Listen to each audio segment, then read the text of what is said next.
देख रहे हैं नेटवर्क 33 राजकुमार के साथ। तो चलिए बढ़ते हैं आज की कहानी की ओर। दोस्तों, मेरा नाम मयंक है और मैं राजस्थान का रहने वाला हूँ।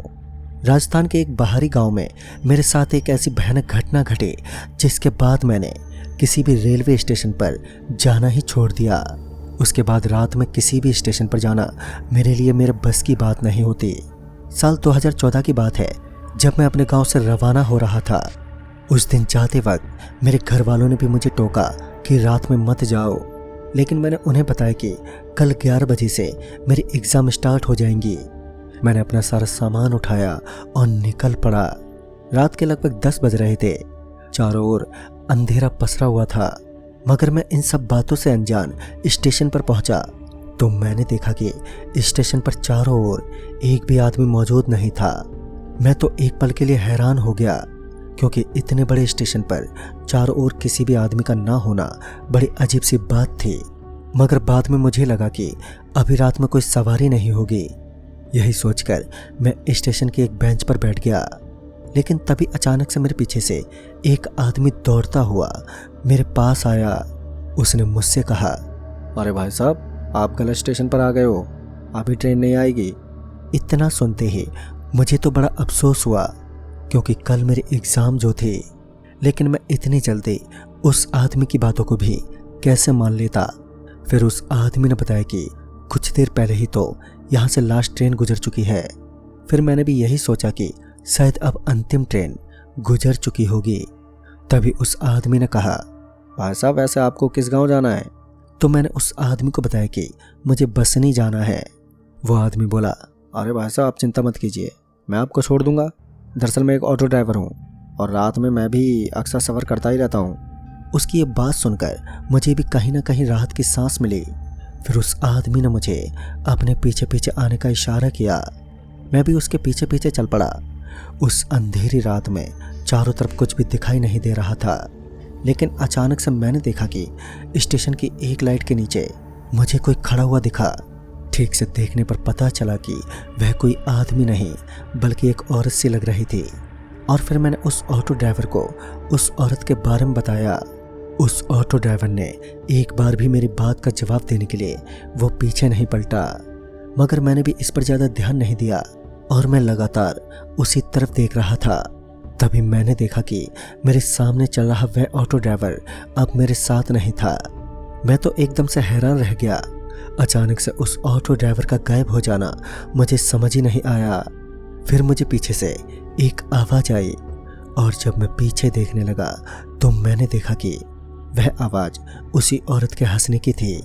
उस औरत के हंसने की आवाज़ मुझे यहाँ तक अपने कानों में सुनाई दे रही थी, लेकिन वह ऑटो वाला ड्राइवर अचानक से कहाँ गायब हो गया, ये बात अब तक मुझे पता ही नहीं चली थी। फिर मैंने देखा कि उस औरत के पास मुझे एक आदमी खड़ा हुआ दिखा। यह तो मुझे जाना पहचाना आदमी लग रहा था। मुझे याद आया कि ऐसे कपड़े तो उसी ऑटो ड्राइवर ने पहन रखे थे। मैं तुरंत ही उस तरफ चल पड़ा, यह सोचे समझे बिना कि आखिर वहां पर क्या हो सकता है। अभी मैं उस तरफ चल ही रहा था कि अचानक मेरा पैर किसी चीज पर लग गया। मैं नीचे देखने लगा तो मेरा पैर कीचड़ के एक नाले में फंस चुका था, मगर मैंने अपना पैर तो निकाल लिया। फिर जब सामने देखा तो मेरे रोंगटे खड़े हो गए, क्योंकि मुझे इस स्टेशन पर सिर्फ एक ही लाइट नज़र आ रही थी और उस लाइट के नीचे शायद वो दोनों एक आदमी और वह एक औरत जो एकदम से गायब हो गए थे।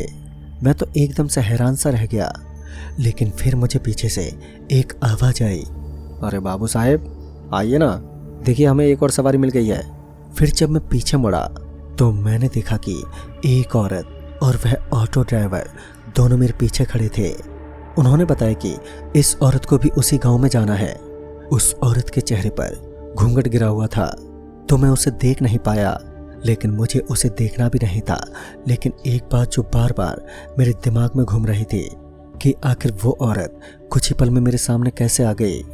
अभी मैं ये सोच ही रहा था कि अचानक ही उस ऑटो ड्राइवर ने मेरा ध्यान भटका दिया। हम दोनों को उस ऑटो के पास लेकर गया, लेकिन जब मैंने उस औरत को देखा तो मैंने एक बात नोटिस की कि वह औरत मुझे चलती हुई नजर नहीं आई। दरअसल मुझे उसके पैर नजर ही नहीं आ रहे थे। फिर मुझे लगा कि शायद अंधेरे की वजह से ऐसा हो रहा है। फिर वो औरत जाकर उस ऑटो में बैठ गई। मुझे वो दोनों कुछ अजीब से लग रहे थे।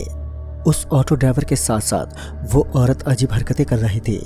तभी उस ड्राइवर ने ऑटो स्टार्ट किया और जल्दी से वहां से निकलने ही वाला था कि अचानक से मैंने देखा कि उसकी ऑटो का टायर पंचर हो गया है।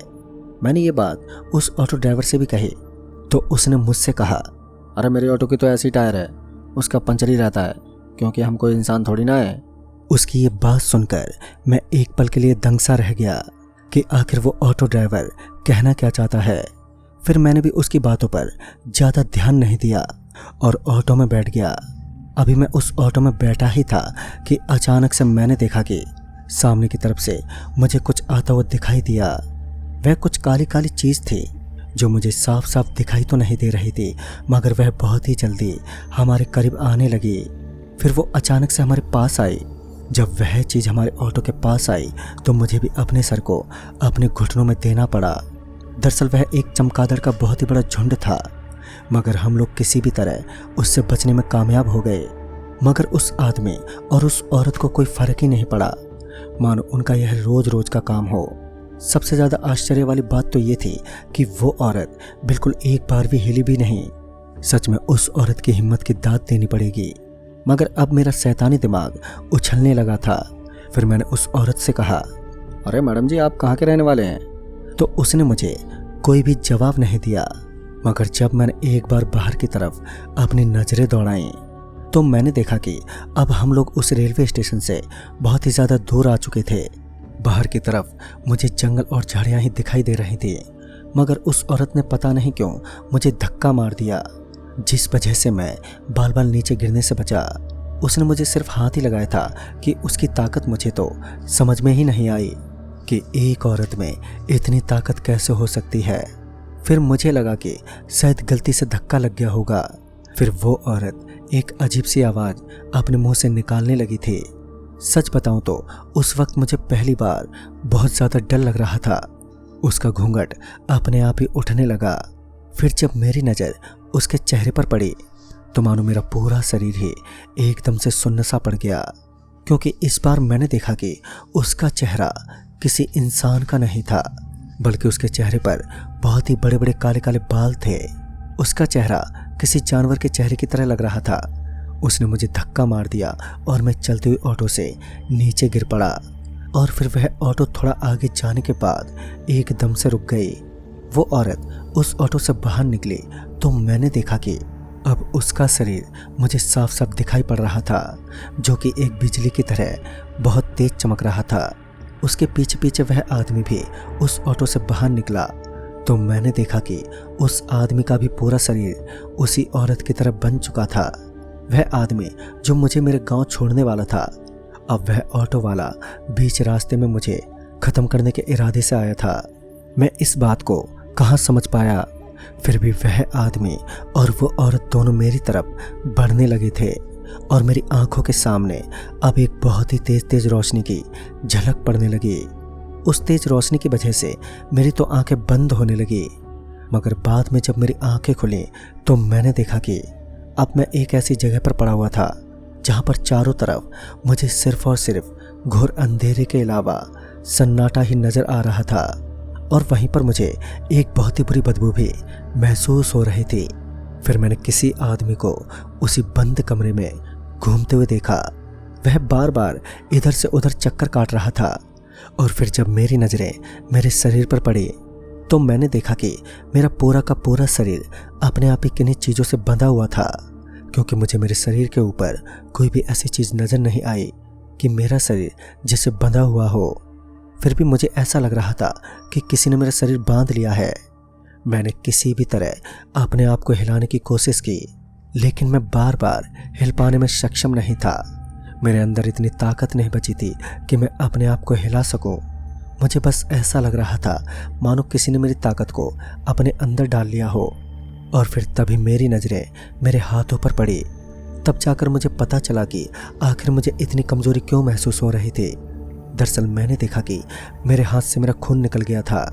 मेरे हाथ पर खून निकलने का घाव मुझे साफ साफ दिखाई पड़ रहा था। अब मैं किस जगह पर फंस चुका था ये तो बात मैं भी नहीं जानता था। इस वक्त मेरा हाथ भी अब सफ़ेद पड़ चुका था और मुझे समझ में नहीं आया कि मेरे साथ इस जगह पर ये लोग आखिर कर क्या रहे हैं और क्यों कर रहे हैं। अचानक से मुझे अपने पीछे से एक आवाज़ आई। वो आवाज़ उसी औरत की थी। जब मैं पीछे पलटा तो मानो मेरी आंखें फटी की फटी रह गईं।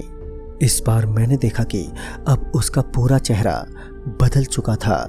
उसका पूरा शरीर जैसे किसी भयानक राक्षस के रूप में तब्दील हो चुका था।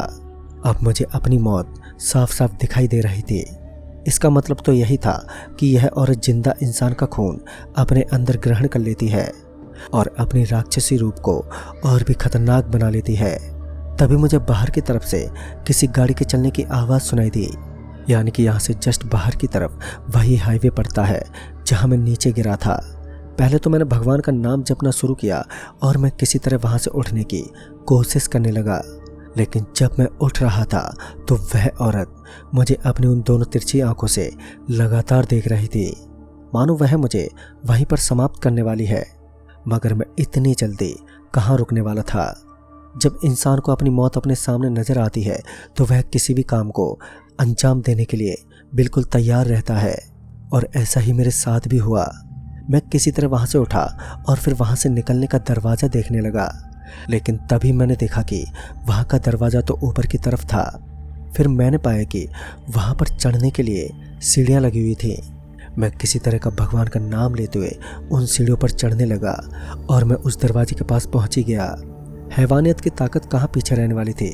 उन्होंने अपनी पूरी ताकत की सहायता से अजीब अजीब प्रकार की आवाज़ें निकालना शुरू कर दिया। मैं थोड़ा घबरा सा गया था, लेकिन फिर मैं सीधा हाईवे की तरफ चल पड़ा। पर मैंने एक बार भी पीछे पलट कर नहीं देखा। और फिर वहाँ जाकर मैंने अपने चचेरे भाई को फ़ोन किया। फिर उसने मुझे बताया कि वहाँ से थोड़ी दूर आगे जाने के बाद मुझे एक हनुमान जी का पवित्र मंदिर नज़र आएगा। मुझे आज रात के लिए वहीं पर रुक जाना है। फिर मैं उस तरफ चल पड़ा, लेकिन अभी भी मेरे पीछे किसी चीज़ के बार बार चलने का आभास हो रहा था। मगर मैंने एक बार भी उस पर ज़्यादा ध्यान नहीं दिया। मुझे कुछ दूर आगे जाने के बाद ही एक रोशनी जगमगाती हुई दिखी। वह रोशनी ज़रूर उस मंदिर की थी। फिर मैं उसके पास पहुंच गया। जब मैं उस मंदिर के अंदर पहुंचा तो मैंने देखा कि वहाँ पर एक बाबा बैठे हुए थे। उन्होंने मुझे इतना डरा हुआ देखा तो इसके पीछे का कारण पूछा तो मैंने उनको पूरी बात बताई। तब जाकर उन्होंने बताया कि वह दोनों एक जिन्न के जोड़े हैं जो कि स्टेशन से लोगों को उठाकर अपने साथ ले जाते हैं। लेकिन तुम किस्मत वाले हो जो कि सही समय पर भागकर निकल गए, वरना वह इंसान का खून अपने अंदर ग्रहण करके उसे ख़त्म कर देते हैं। फिर उन पुजारी बाबा ने मेरे हाथ पर एक धागा बांध दिया। उस धागे को मैं आज भी अपने हाथ पर बांधे घूमता हूँ। मगर उस दिन मेरे साथ क्या हुआ था यह सिर्फ मैं ही जानता हूँ।